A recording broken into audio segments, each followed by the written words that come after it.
Hey everybody, TGB here from tgbtraining.com.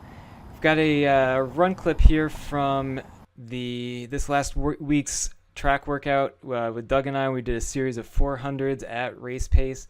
If you've been following along on the blog, you know that we've been shooting to try and break this 5-minute mile. I'm trying to be my fastest and strongest in the same week. So we've got some footage from this workout. This is what we're looking at right now is one of the very first 400s. Let's see what we got. All right, right there. Yeah, so definitely got some heel striking going on for myself. This is definitely going to be slowing me down. As you can see, I'm breaking into it. I'm landing on that heel, and then as I move through that, probably going to see, yep, whole lot of bend in the knee. I'm actually compressing quite a bit, so this is going to give me a lot of up and down movement rather than that energy being put into keeping the momentum moving forward. So that's a place where I can easily pick up some more speed. So let's back it up just a little bit here. One of the other things I noticed, coming in here, you can see I'm nice and tall in the upper body, but it's almost like I'm leaning away from that landing. Yeah, come to the landing, and it's almost like I'm leaning back a bit rather than into it to keep that momentum going. So that's one tweak I'm going to be making here is pushing that chest forward just a little bit more to keep rolling forward. Hopefully that will bring my foot back on the landing. You know, as you can see here, it's just about to touch down, and that foot is well in front. You know, actually, let's just go one frame if we can. There we go. Okay, so it's now I'm fully supported on that foot, and yeah, it's well out in front of me. It should be back here, you know, more underneath my center of gravity, so that, you know, then it's just touching down. I'm picking the foot back up rather than breaking and having to use the muscles to get by that foot. I should just be able to set it down, pick it back up. Doug's a lot better at this as we go through this. You know, he lands. Here we go, right here. So he's just landed on his foot, that lead foot, and a little bit in front of himself, but not crazy. You know, this is a good position. You know, he could be back just a little bit more, but he's got that nice forward lean. You can see, you know, just a little bit from the upper body. He's leaning into it, keeping his momentum going. And, you know, when he lands, he's landing more on a forefoot or flat foot than the heel. The other thing we see from, let's see if we get another position here. So just watch him move by. Yeah, a whole lot less vertical movement out of Doug when compared with myself. So then we've also got some face-on shot here. So what we're looking for here is the hip position, whether the hips are rocking or dropping on each step. So this is kind of hard to see, but because we can't see the top of the waistband, it's the shirt, bottom of the shirt, which gets ruffled up with each step.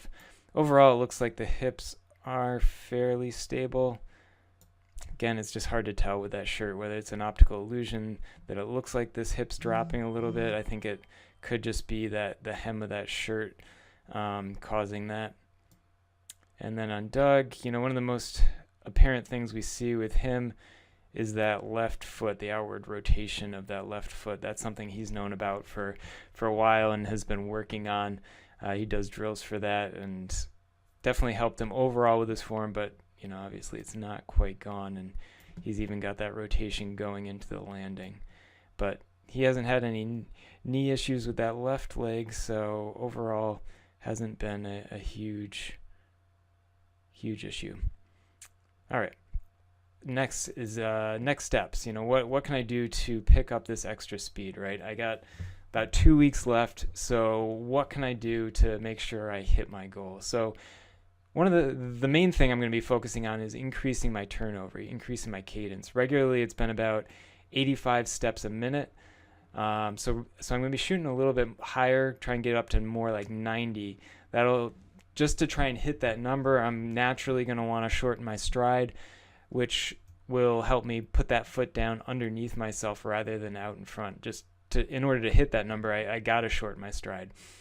The other thing that I'm really seeing is this difference in shin angle. So this leading shin here, if we look at this as compared to the back shin, you can see those angles are totally different. And these should match up quite well. If you look, do a Google search or do a YouTube search for like 4-minute milers, so real elite runners, and pause the video along the way when you get a good shot of them taking off like this. And when that back foot is just about to take off, you'll notice that back shin and the leading shin are quite often at the same angle. And you can see here that for me, that is not the case. That trailing leg is definitely at not quite as a steep angle as that lead shin. That lead shin has already swung forward here. It should be back here. It's already swung forward, which means as I progress through the stride, that shin's going to continue forward and put that foot out in front of my knee, putting me in that braking position, versus I should be landing with that front shin pretty much vertical and underneath myself. So what can I do to get that delayed shin swing? What I'm going to focus on is the quick cadence, of course, and also extending through this back leg a little bit more. I'm almost fully extended, but I could get a little bit more out of that. And the other thing I'm going to try is keeping my arms up. If you notice as I go through here, my arms stay relatively low, especially that right arm you see is quite relaxed. As compared to Doug, his arms right up there above his hip line, that back elbow is getting nice and high as compared to me.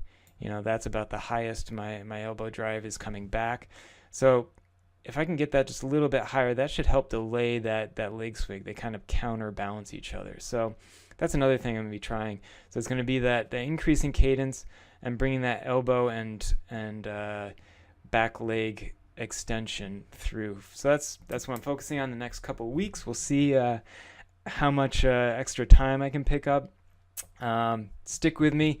If you haven't checked out the weekly posts already, I've been doing a analysis of my weekly training, the trials and tribulations, what's gone well, and what lessons we've been learning along the way.